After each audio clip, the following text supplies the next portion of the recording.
Good morning to everyone. Thank you for coming to our pre-mission meeting on today, April 8th, 2022, getting our time started here at 8 a.m.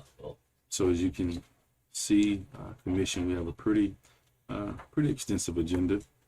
So let's start with our consent agenda. Of course, agenda item number 8 is our minutes from our last meeting. Approval to accept the consent to assignment of our contract with GAC for the temporary facilities contract to CWR Contracting Incorporated. Any issues with that? So pretty much nothing will change. We just pay someone. Right. Yeah, that's kind of what we expected was going to happen at last meeting. No, I'm good. Agenda item number 10, approval to temporarily close State Road between 7 a.m. and 12 p.m. on 7/4/2022 for our 4th of July parade. I'll cancel it. All right. No, Just cancel that one. Approval to extend occupation of an RV at 1210 Indiana Avenue through end of May 2022 while the rebuild floor is repairing home from storm damage. Any? Yeah, actually, I went by this place and just kind of looked around and see if, what was going on. And obviously there's work going on there. And when I first looked at it, I saw they asked for 2 months. And I'm like, 2 months? And I'm looking at what's going on. So I went and I talked to the lady. I introduced myself, tell her who I was, and explained I was there because I know that's on our agenda item that we'll be voting on Tuesday. And I asked her, I said, you requested 2 months. I said, you sure that's going to be enough? And she was like, yeah. They told me it would take 50 days. And I was like, well, typically, the way these things work, it's probably going to take longer, more than likely. I said, hopefully they get it done in 50 days. So I told her I'd bring it up here and see if you guys have a problem if we just extend it out for 6 months. And that way, because I know a lot of these people, it's pretty stressful to go through these rebuilds and just one less thing that she would have to worry about. And it's pretty obvious that she's actively involved in getting her house back up to where it needs. And I think that's the whole purpose of this is, the ones that, abandon the house and don't plan on coming back. And this one's obviously going to be redoing their house. So I don't know if we need to do anything special or vote on it or what, but I'd like to recommend that we extend it out to 6 months. Will there need to be any, difference in the application from the staff side? No, they just write a letter, and so we'll just inform them when you vote on it on Tuesday. Okay. Okay. Do we need to pull it out or do we just talk about it? I think if you guys kind of have consensus right now Right. and just change the agenda from May to Right. whatever, We'll just change July, it. Yeah, that's all. and that way it'll still be on the consent agenda. Okay. You just let her How know. many do we have right now? How many trailers do we still have out there for rebuild I purposes? can't tell you. Do you know, Stephanie? We have about 10. Yeah, you're getting less and 10? less No, of these very requests. many. And most of them are this Florida rebuild thing, aren't they? And that's that grant, so it takes a little bit longer for this money to come in. First of all, the application process is a little bit longer, and then once they get the grant in, the process is a little bit longer as well. All right. Number 12, approval to authorize disposal by auction of surplus vehicles and equipment. We discussed that before. So any qualms with that? Is that announced publicly so anybody can bid? Yeah, it goes to should- government. You got, the It's a auction, government like Gov auction. Deals or something. Yeah, Gov Deals. That's where we get our best. So it's online?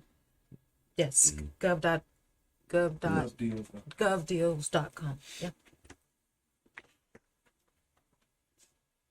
All right, number 13, any other questions about number 12? Number 13, approval to update the city's agreement with Al Stopka, the city appointed special magistrate, in alignment with the recent code enforcement revisions made early last year. Yeah, and that contract was just sort of out of date. And so he's still serving as our magistrate. But, it used to be everything would go to them. Now it's only if somebody appeals it to him. So we just... So it's the same man. same magistrate, same everything. We just updated his agreement with the city. So is that appointed position, I take it? Yeah, I mean, basically it's appointed. I mean, the issue is finding somebody who doesn't have a comp, because you can only be a magistrate for one, one entity. Municipality. Yeah. So it's hard to find somebody, but Al's been doing Lynn Haven for a long time. He's got an office here. All right. Any other questions about that? Number 14, approval of the renewal and amended contract of debris clearing and removal for Ashford Incorporated. On that one, I would like to ask, is this something we need to bid out since we're amending the contract and everything? Do you mind if I answer? Go ahead. Yeah. This has already been bidded out. So the only thing we are doing is amending the contract. Right. It's not really even amending it. Amended, All these yeah. contracts had Renewal. renewal options already in them, and so they've just all decided they want to exercise their option. So it doesn't need to be rebid, but they did have the opportunity to do a CPI adjustment, which was in the contract as Yes. well. So Okay. Is that in here? Do we have a copy of the contract? all the in here? contracts are All they're of them in here. Okay. And it is something that we do probably every 6 years. We have them on standby in case of a storm. If you don't have a storm, we never use them. Oh, And- okay. Yeah, that's the this clearing way, and the debris if something ones. does happen, you don't have to go and Yeah. do a whole bid So process. we're not really paying anything until Nothing they at do all. until you activate it. Nothing at I was all. wondering what this was all And I think they all had just that 1 3-year renewal, right? Yeah. Yeah. So Yeah. after this next 3 years, Then it will go out you'll have to for bid. rebid everything. All right. Any other questions on number 14? All right, number 15, approval of the renewal contract of debris clearing and removal for Crowder Gulf Joint Venture Incorporated, and basically 16, And 17. 17. $17. Those are all the same. Any questions about any of those? Are we all okay with those? It's the same thing as Yeah. 13, Yeah. 14. Just different companies. Mhm. All right, so that's our consent agenda. Everybody, a consensus on the consent agenda?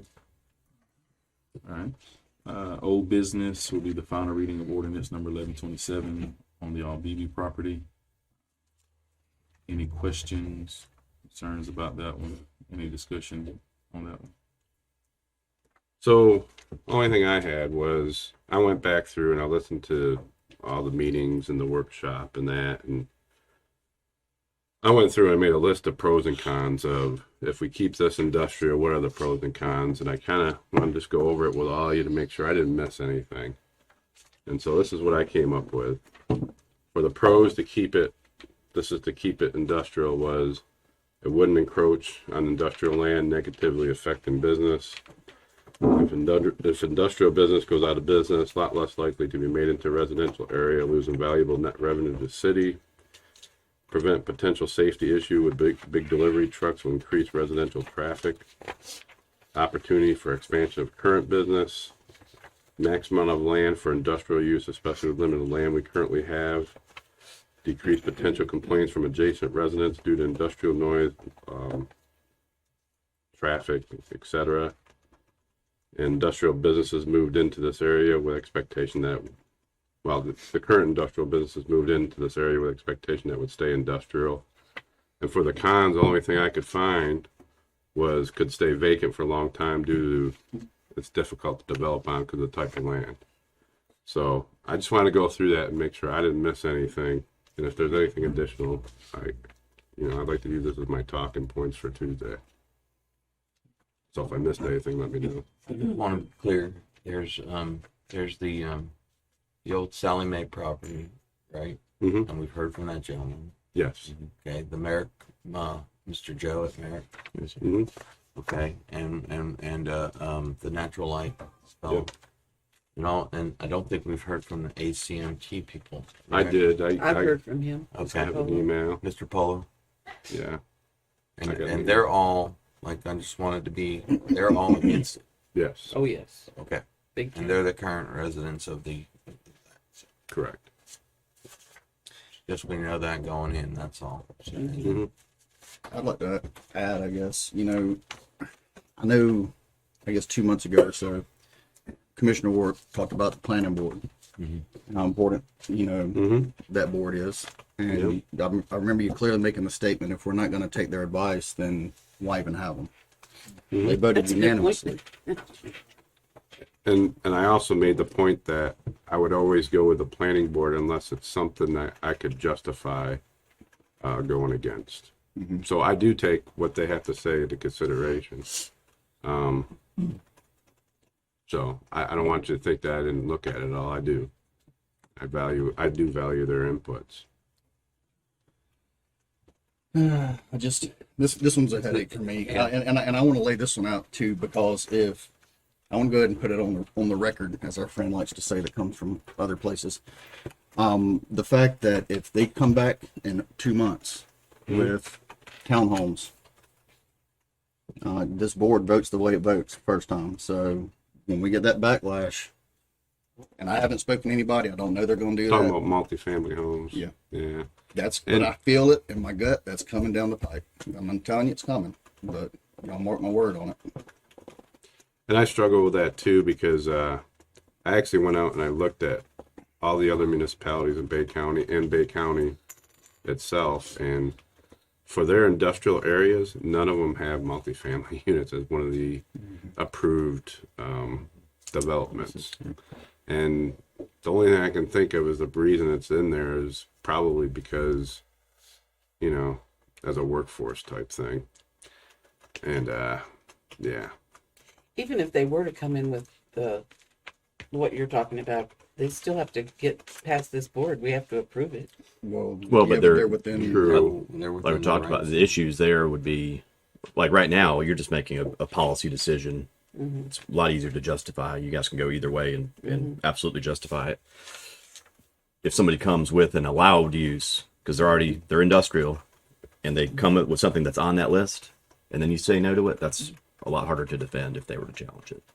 Whereas your decision Tuesday will be easy to defend, I think, either direction, because it's just a policy decision of this board. That's what you guys need to do.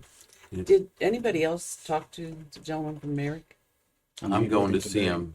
I got his email yesterday, and he invited me to go see the tour of the property and everything. So I'm heading there right Definitely now. go. Definitely Yeah. talk to him, because he's concerned about the folks from North coming around his building. Well, that's the other thing. If we want to put it out there, we have this decision now. We're going to have a decision again, and we might be reversing ourselves if we make the decision now and then have to change it again for the Marina LLC. Well, I think the man is 'cause- determined. He wants to do something with the property. I mean, he's tired of it sitting there vacant. He's wanting to make some money, and I don't blame him. I would too.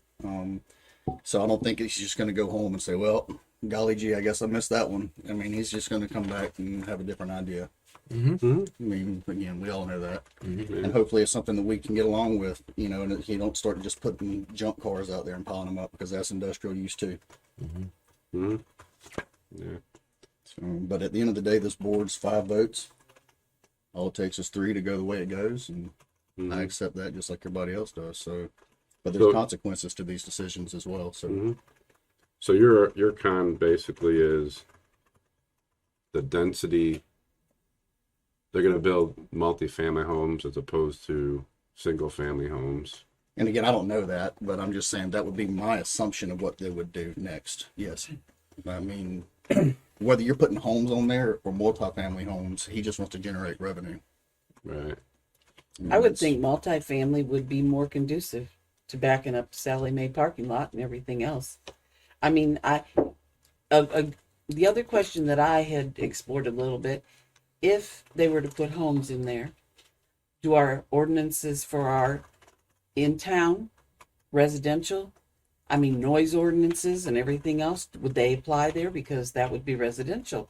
So every time they got out of work at Sally Mae and people were out in the parking lot horsing around and whatnot, and it's in somebody's backyard, we could conceivably be running out there every day to noise and mischief and everything else. I just, I think multifamily use would be certainly better than homes, because those people are transient. They're going to come and go. They're going to, do their thing. With the multifamily, if you remember, the first time we talked about this, or the first time it came up, the issue with the multifamily, when we're talking about traffic. Yeah. So if there's maybe already 20 acres, 20 units per acre, we calculated that you could have in excess of 300 to 400 cars. You know, if there's a multifamily unit there versus, Yeah. we can't make a decision, or ideally we should not be making a decision based on the plats that we saw, 18 to 21 plats, that maybe 30, you know, It was 30, 19 units, wasn't it? 19, okay, 19 so units, I think. so less than 50 cars would be the increase there if that's something that he decides to do, because he could still change it and then sell it to someone else and do something totally different. So we can't say, well, Right. let's vote to change it to low density residential because we saw, you know, his engineering plat, and and that's what he's going to do, because he could change it and sell it to Marina Island. I mean, I was going to say, he Marina could do that. Island's going to come there. They're going to create plenty of traffic. And we're going to have to make this decision again for them because they have zoned industrial in their area. That They're they may mostly want. they were already changed to primarily mixed use. Most of it was. Most of it, there's a couple of spots. spots I think, that in are- there. But you're right. I mean, it's going to be all around that track. Yep. I mean, it's just inevitable. So what you're saying was with multifamily homes, there'd be more residential traffic compared to single-family homes were developed. Yeah. And again, I also think, you know, if I gave my 7-year-old a picture of that map, and you had all these homes, you know what I mean? There's this one little area that has nothing. I said, okay, color in the area that you think should have houses. They would color in that little square at the bottom, you know, the little area that's not there, because it would fit with the rest of the map. I know it's designated industrial, and we've beat this horse over and over, so I'm not gonna spend much time on it. But I don't know. Y'all know where I stand, so I'll leave it at that. Well, here's the question I have is, originally you had talked about your business and the noise that it makes. I And, still stand by that. Yeah. and so to me, it seemed like at that point you were kind of against it because of those points you made about, Yeah, those are cons. I would put that as a con for sure. The 18-wheelers, the Right.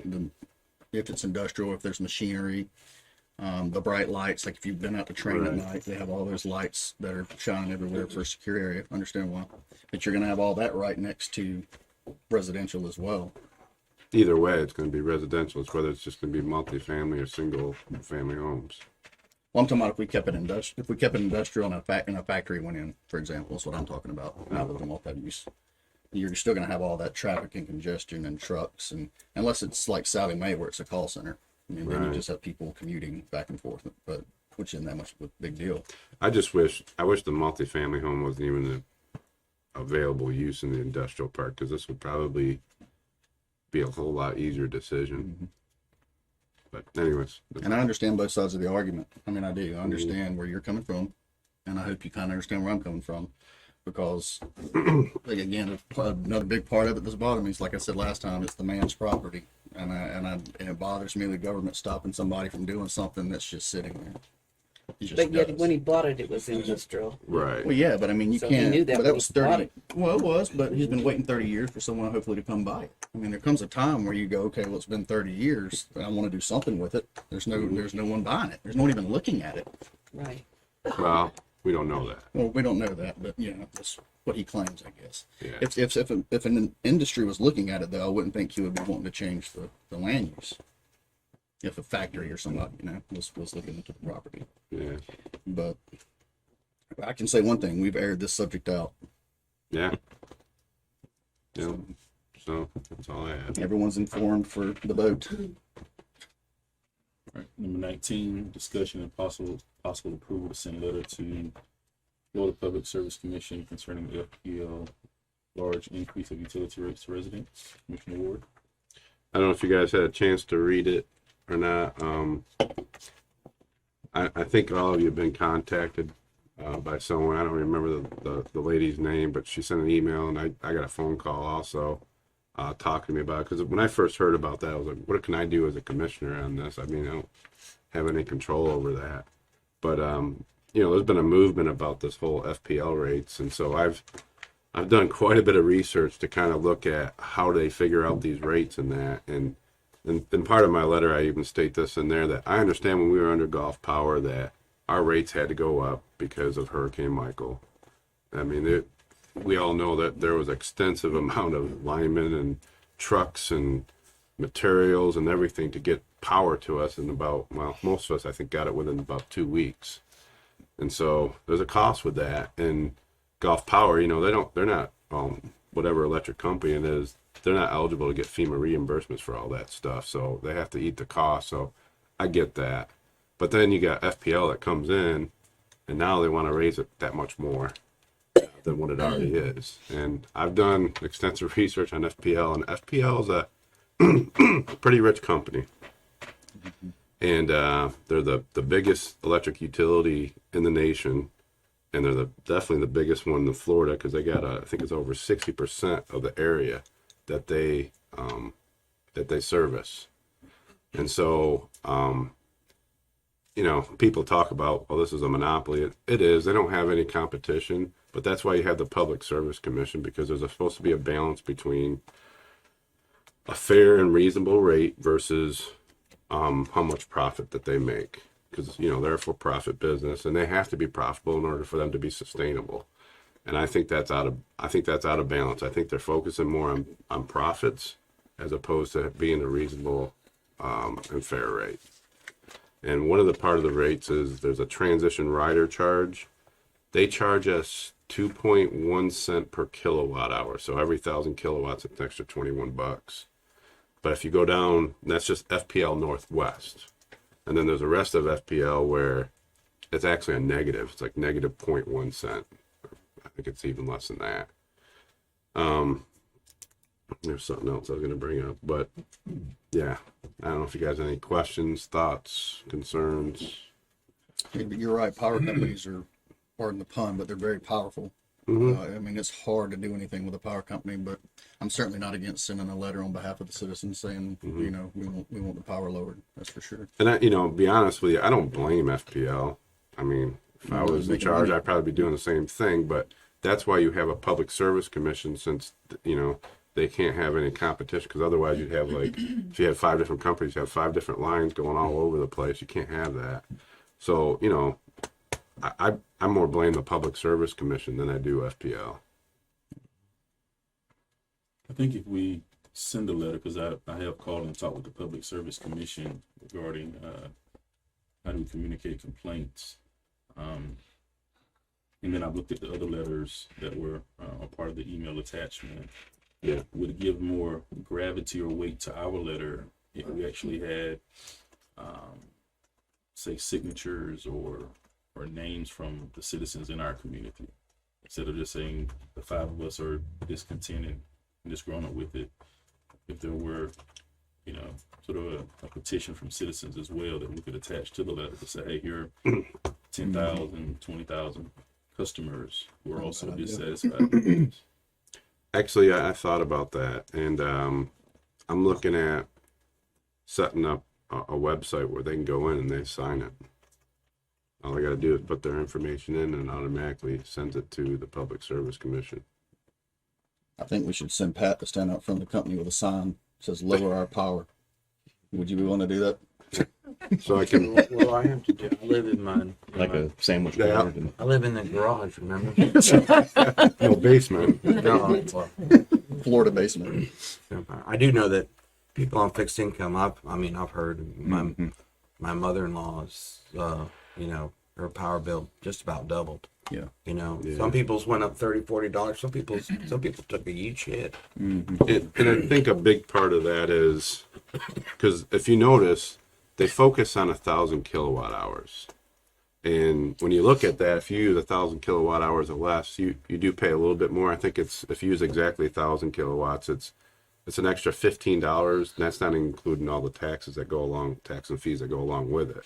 But once you go over 1,000 kilowatt hours, it's another 2 cents per kilowatt hour extra than what you pay with 1,000 kilowatts. So I think they like to use that 1,000 kilowatt hours because, like, see, it's not that much more. But if someone is using 1,500, 2,000, that's when it starts going up even at a higher rate. One question that you have for us, and I'm not against writing the letter again, I've called and made my complaints as well, is if we're looking at FPL, Public Service Commission, is, I guess, saying, hey, we're writing on behalf of the citizens because of the financial impact that is happening upon us, but we're going to also do this for the gas industry, the grocery industry, because everything is having an impact on us. When I go to the gas station, it's $5 at the pump, or when I go to Publix, it's twice as much. And all of us are sitting there debating on the cheapest steak we can find, because nobody wants to buy the New York or the ribeye filet, Right. the best chuck roast that we can find. Flint steak. Yeah, that's a reasonable reasonable price. And so I'm not debating and saying we shouldn't do this. We're just asking, to what extent do we want to take our rebuttal against the increase in pricing? Because on the other end of this, FPL does what they did what they did because it's capitalism. Yeah.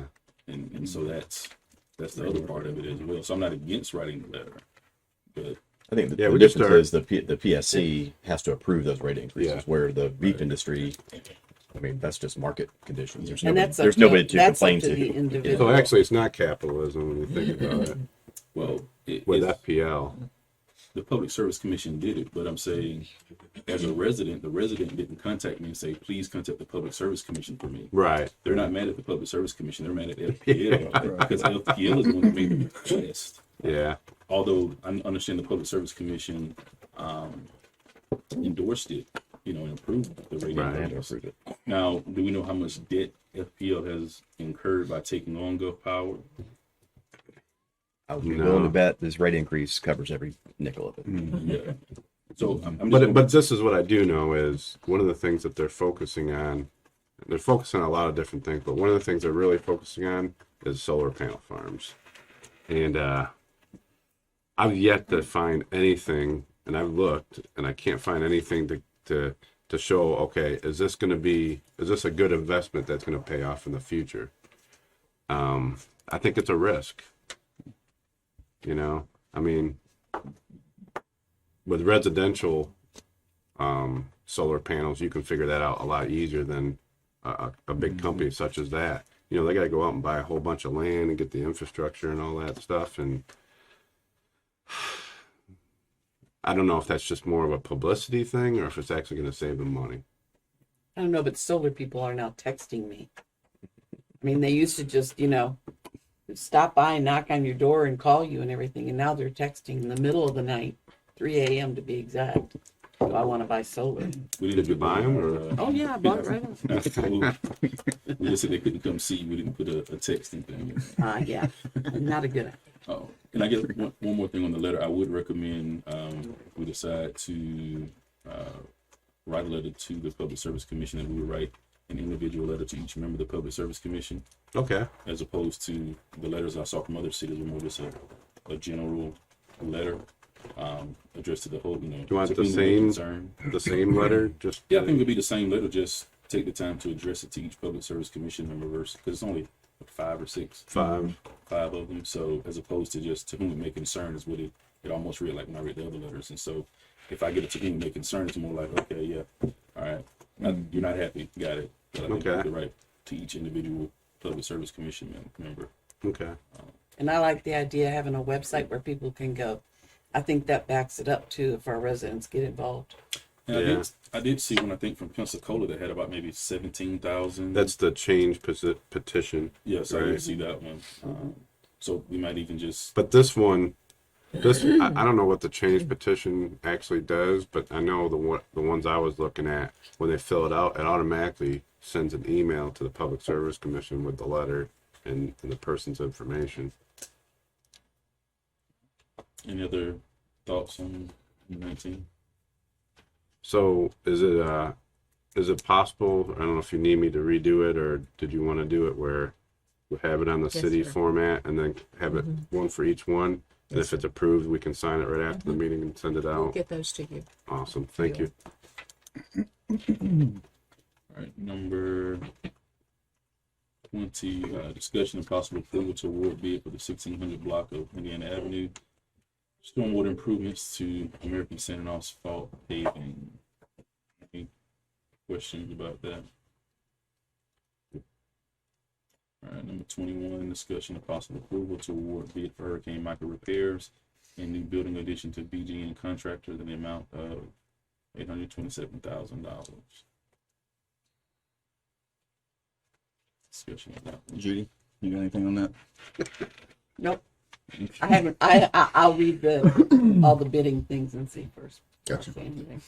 I know we're spending money. You usually pipe up. So That's right. Make sure. That's right.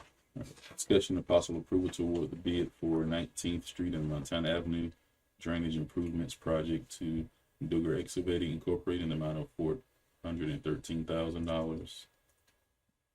Questions on that? And number 23, discussion of possible approval to award the bid for West 5th Street Sidewalks Project to BCL Civil Contractors in the amount of $160,000. Is that going down both sides of the street or just one? One side, I believe. One side. It's Fifth Street project, sidewalk project. It's just the north side of Fifth Street, beginning at Tennessee Avenue and going all the way to the park there. It continues the sidewalk. That's the one that's covered by the grant, right? It's this paid for from our Mobility mobility fund. fund, not a grant. It's from what again? Mobile Mobility. mobility fee. Okay. Tennessee Street is the grant, I think. Oh, okay. Yeah, that's like a CRA is doing when it's in a similar area. Are we done with all the FEMA sidewalks yet? Yes, all in the sidewalks are done. Oh, well. Right. Any other questions on 23? All right. Number 24, discussion and possible approval of the resolution for the fee schedule update. Any questions regarding that one? So I know when we talked about this last time about looking at the ones that were highlighted to look at other cities, did we do that? We did kind of do a gauge. You just can't because they're so very different in so many different areas.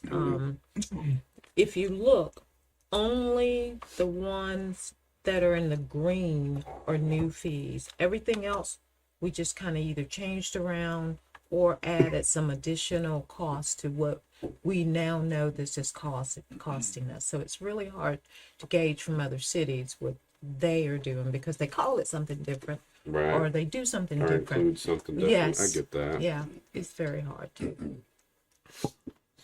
All right. Any other questions on 24?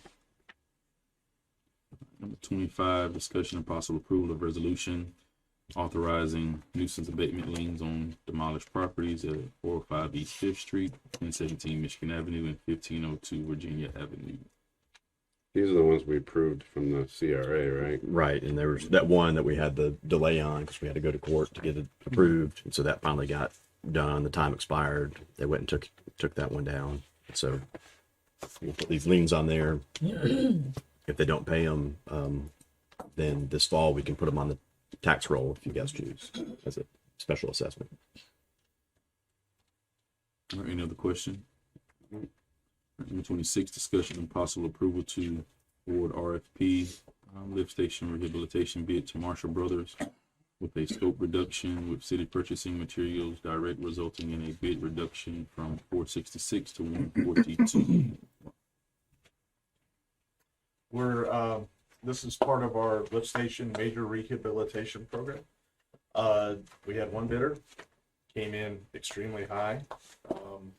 We entered negotiations with them, reduced our scope of the project down to one lift station, and the amount you see is the end result. These major lift station rehabilitations, we're looking 20 years of service life. And this is part of our ongoing effort to get out in front of some of this aging infrastructure. So the reduction in scope, is that just reduction of how many lift stations? we've Yes, and we also negotiated city purchase materials. We purchased a bypass pump, so we were able to take that line item from them doing the bypass off of their task and put it more on our side. So the other ones we're gonna have to eventually address those down the line, I take it? Correct. The biggest change is we had two lift stations on here. Lift station 21 out in Mullet Highlands, and then lift station 6, which is right on Minnesota. It's right in the right of way there. The lift station 6 had MOT. We would have to close a lane. It was a lot more complicated. That'll be first on our list for next fiscal year. Okay. All right. Do you have any? What do you feel, Greg, about why was there only one bid? Timing, I think a lot of it. lift station work is kind of specialized, and if all the contractors are tied up doing other stuff, the one bid we had, I think it was priced in the expensive side of it. It's like, yeah, we'll help you out, but it's going to cost you. So we're obviously going to stay in budget. Costs of materials have skyrocketed. The stainless steel pipe vendor said, we guarantee this price for the time it's written on the paper. So by the time you get your purchase order and everything like that, that price could change drastically. It's material supplies, it's labor. So Are we going out of town? Are we going out of town for bids as well? absolutely. And just let me chime in here, the majority of our bids that we put out, we have more than one. This is just an anomaly simply because it And- is a specialized field, and simply because of the fact that, we're looking at lift stations per se, but all of our other contracts have been, we had at one pre-bid, I think we had like 14 people at one pre-bid opening. And then so we've been receiving anywhere from 5 to 6, 7, 8 bidders. This was one where it was just that one person. And the contractors in this field, if they're booked up on the Highway 390 project, obviously they don't have the manpower to service the contract. So that's a big part of it. So how much do you think, it started out at 400,000, then the city took over some of the expense. Do you think overall, we put two together, we're still spending almost $500,000? No. No. We saved money by using our tax exempt status. We were able to, the bypass pumping, we were able to purchase a pump outfitted for less than what their line item was to do the bypass pump, about 50% less. So I think overall we saved money with staff taking on more of the tasks. The total figure was for 2 lift Two, stations though. correct. We're only doing one. You're only doing one and it's coming in at 142. So And that's with city purchasing materials and doing the bypass. so if you did it for both, would it still equal that? No, we actually looked at trying to do that, and it was still out of budget. It was over 300. So I take it this one's more desperately in need of getting done. They're both desperate, but the lift station 6 had more moving parts. You had to close down the lane of You're traffic. working It on that had lift some- station now though, right? Because there's a bunch of metal and pipe over there at that lift station. Lift stations. 6, is that the one that's off of Minnesota? That's the one off of no. That's 17. The one you're thinking about. Okay. And that's streets and stormwater project. Okay, yeah, because it looked like a bunch of pipe, stormwater pipe. Yeah. over So the one Yeah, you're that talking one about way in down Moat there, Yep, Highlands, yep. right? I'm sorry. Yeah, you're talking about the one in Moat Highlands. Yeah, that's lift station 21, and it's kind of nestled in a tight little area between two homes right in the road. I know where it's at. Yep. I do too, that one back there. This, we can't move any of that to this, even though it's related to wastewater. Any other questions on this It's a agenda? long shot. All right, number 27, discussion and possible approval to award the bid for the sports complex Phase 5 project for $350,000. Any questions about that? That's all getting paid with FEMA money, right? This will be with FEMA money. 75% or 100? No, that one should be 100, right? This one right here should be, we will get reimbursed for whatever we spend, because this Right. is part of the 428. 427 or Yeah, 428. 428 project, yeah. Any other questions? All right, agenda item number 28. And I wanted to remind you, this was something that the commission approved, for us to go out to bid and do this probably about a year and a half ago. And then, you only approved for us to go out to bid for the demolition and for them to put the roof on. And then internally, we're gonna do the rest of it. So it will save us a lot of money. So this is Perno and Aldridge, is what you're saying? Yeah. Yeah, maybe we should ask more questions.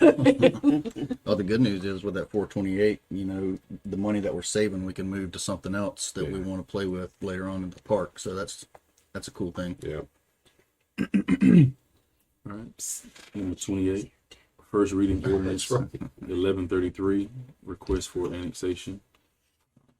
Hyatt Properties course, we won't be voting on that, but we can discuss it.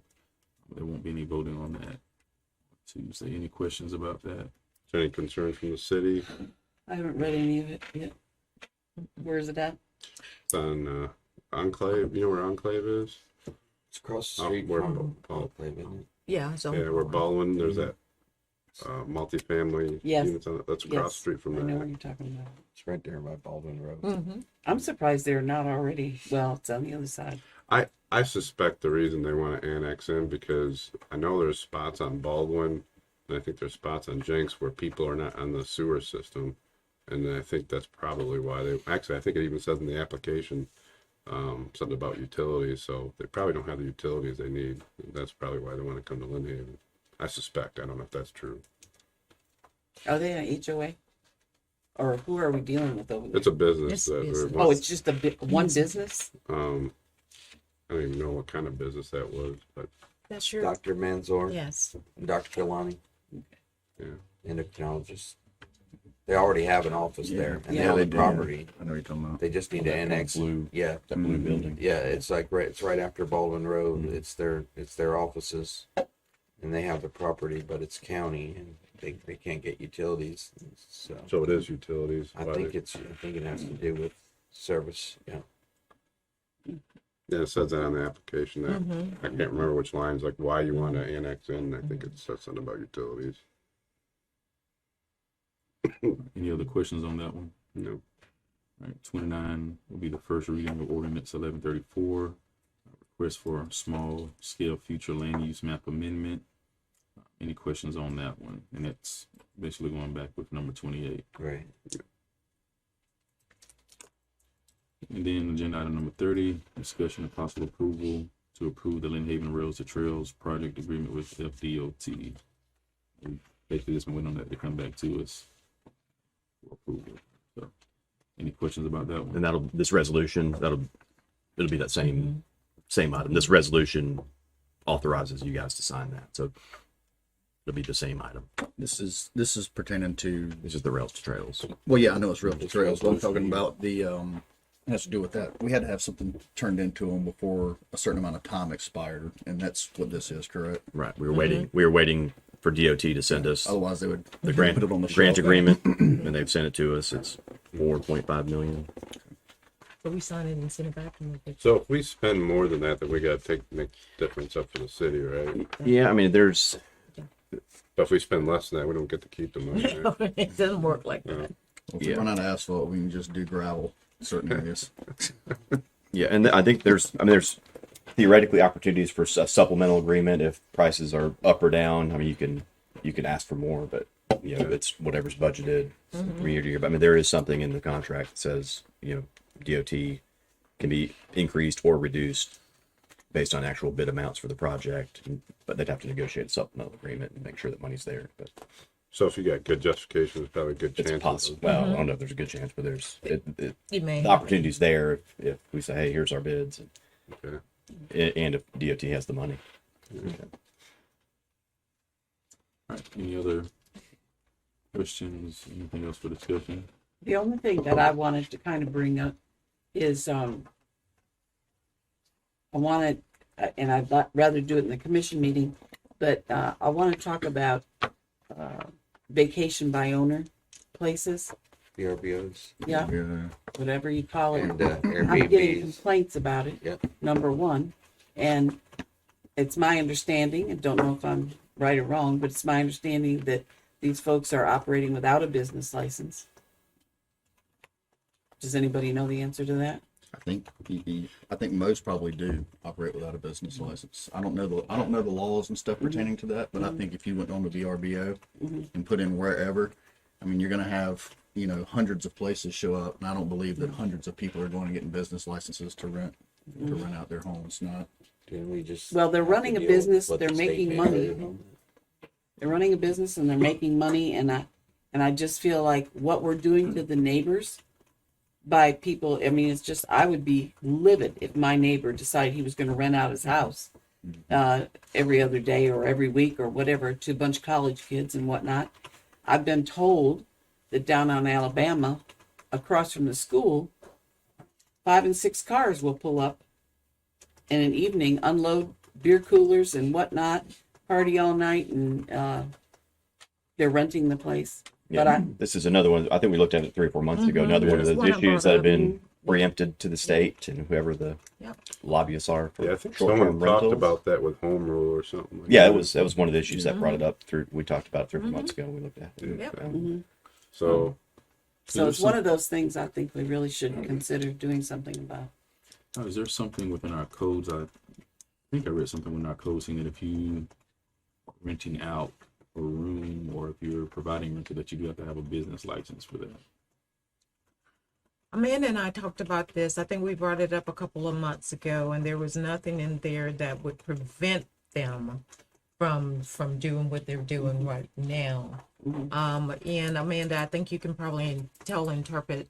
Well, what we have been doing was, if we knew about it, because that's another thing, we don't know who is and who isn't. But when people were calling and they were asking, say, realtors, if they had somebody who wanted to buy a house and they wanted to do that, what were doing was saying that if it was in a residential area, if it wasn't commercial or in mixed use where you can have commercial, if it was residential, we were saying if you have a home occupation, we basically told them the rules of home occupations, which is you can only use up to 25% of your home. You can't have any additional cars and come and go in as though it were a business. It has to, by all intents and purposes, appear to be a regular single family home. But then when we looked into it to see if we could actually prevent people from renting them out as Airbnbs or whatever, the whole house, we were told that the laws say that we cannot do that. We Yeah, cannot I remember do that. they changed. I don't know when it was. 2019 or something. They changed the statute to say no, you can do this in residential. Now you could still have code and occupant. You can't have 12 people in there if it's not Well, I coded for read, that, which is another thing. How do you figure out? yeah, and that gets they're violating the complicated because building they'd be code. like, Well- oh, just my family was here. Right, visiting. exactly. I'm talking about an establishment on the corner of 10th and Carolina at the entrance of Marina Island. They've taken the home it's very contemporary. The folks are from out of town and they have a home there. They've paved the half of the front yard for a patio kind of effect. White rock and palm tree. It's attractive. It's attractive. Now they are moving in small units into the yard and they're renting those out individually. It's my understanding they're not tied into electric. They don't even know for sure. They can't do that. Well, they're there and they're no, operating. Because that's an accessory dwelling, and we only allow accessory dwellings in the side and rear yards, and they would be allowed to have one. We used to say that they couldn't be rented out, but now again, I don't think we're allowed to say that because I think in the statutes it actually is encouraging cities now to allow people to put accessory dwellings in their yards to rent out because there's a housing shortage. But if they're putting a load, no, There are it has three. to be a permanent structure. It has to be. They'll have to pull a building permit. We'd have to look to make sure it's meeting setbacks. So whatever they're doing, that's a code violation. Okay, so it needs to go to code enforcement. What kind of structures are they putting up out there? There's 3. They pulled in 3. A week or 2 ago, they pulled in another one by trailer. It looks like one of those mini homes. Tiny homes. Put it behind the stationary home that's there, but there's 2 others They there can have too. one accessory dwelling. Yeah, If they- they were going to put more homes on there, they would have to go through a minor subdivision and they'd have to adhere to the 75 by 150 feet. Yeah. So, Well, let me just say this. This person told me that code enforcement went out there and to ask about it, and they were more concerned with who turned them in. So code enforcement told them who turned them in. And so that person's moving now. But what they did was they put a fence around it because they know the city can't go on the property once they can't see in there. So now they've put a fence around some of the rentals. They can't deny that they're doing this because they have a website. They have their that's calendar. a commercial business they're running. That's out of right. Residential area. I mean, And they have a website and they're booked until September. And they see on You their take a charges. snapshot of that. No, you can go on the website. No, the reason I ask is it's probably best to get a snapshot of it now before they take it down, and then True. you go on sunbiz.org and see if there is a listed business there. And if not, I don't know what would be the next thing. Would it be code enforcement? I don't know. Code enforcement has been out there because they're concerned You know there's what that no, fall under? they're not That hooked would up to probably sewer and fall water. Code enforcement. Would it? Okay. Yeah. We'll check.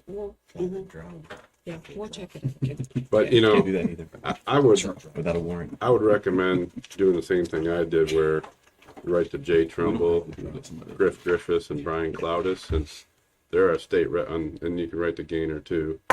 Though there are state reps and state senator, and they're the ones that adopted this thing that the city attorney was talking about, allowing these, and that goes back to my letter I wrote a while back about home rule.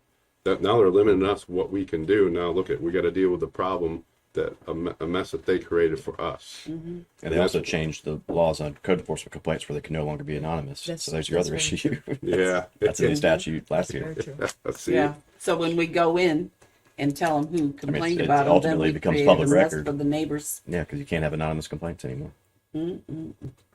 I wouldn't Well- care to be anonymous if somebody was doing something like that. Yeah, and maybe these I'd be people like, don't. Well, not anonymous. One of the yeah. neighbors on the other side was complaining because they come in and their instructions are to come in and honk when they're there. So in the middle of the night or whenever, people are pulling up right next to her house honking so that these people can bring out the key to let them in. But they advertise $75 a night. Come stay with us, drive to the beach, and save hundreds of dollars a day. That That's kind a of thing. business. That's a business. And I remember a couple of years ago where there was a gentleman who, I want to say he was selling not car parts, but something that had to do with car service out of his home, oil and stuff like that. He had a long name, I can't remember. But anyway, and we made him have a business license, and he was doing, selling things out of his home. Amsoil, What was it? Amsoil, Could it be? Oil. Could it be? Yeah. But anyway, I think we need to. I'd like to discuss Yeah, I mean, if that they at have the too many meeting as accessory well. structures, and that's something you can still enforce. Interesting. Now, is that something we would like to add to the next commission meeting, since this one already has, I promised this lady I would bring it up at the meeting, so it's on record because it's tore up the whole neighborhood, and she's not the only one that's complaining about it. Do you want me to add to this? yeah, we just need to add it to this one then. Yeah, if we could. What are we adding to this? Discussion of Just a discussion about regulating this somehow, protecting the residents from anybody doing this. Yeah. All right, anything else? Have a great weekend, meeting adjourned.